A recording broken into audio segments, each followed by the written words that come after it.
At the request of the Iraqi government, we've begun operations to help save Iraqi civilians stranded on the mountain.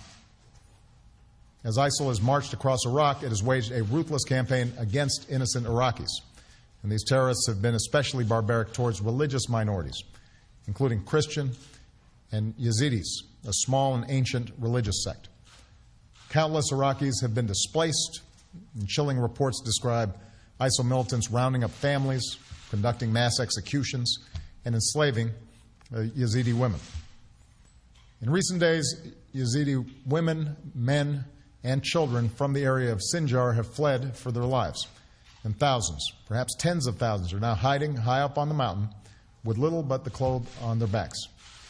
They're without food, they're without water, people are starving, and children are dying of thirst.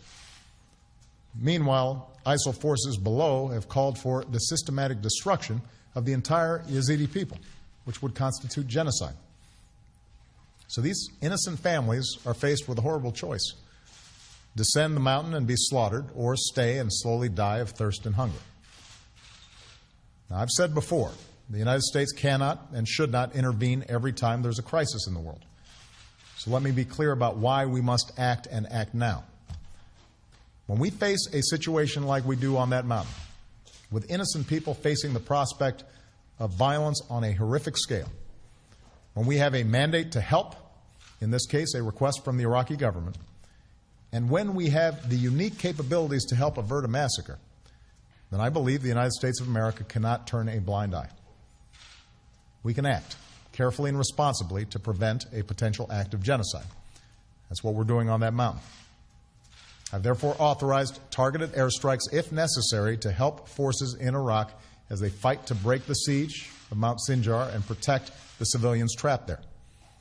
Already, American aircraft have begun conducting humanitarian airdrops of food and water to help these desperate men, women, and children survive. Earlier this week, one Iraqi in the area cried to the world, "There is no one coming to help." Well, today America is coming to help. We're also consulting with other countries and the United Nations, who have called for action to address this humanitarian crisis. I know that many of you are rightly concerned about any American military action in Iraq, even limited strikes like these. I understand that. I ran for this office in part to end our war in Iraq and welcome our troops home, and that's what we've done. As Commander-in-Chief, I will not allow the United States to be dragged into fighting another war in Iraq. And so even as we support Iraqis as they take the fight to these terrorists, American combat troops will not be returning to fight in Iraq, because there is no American military solution to the larger crisis in Iraq. The only lasting solution is reconciliation among Iraqi communities and stronger Iraqi security forces. However, we can and should support moderate forces who can bring stability to Iraq. So even as we carry out these two missions, we will continue to pursue a broader strategy that empowers Iraqis to confront this crisis.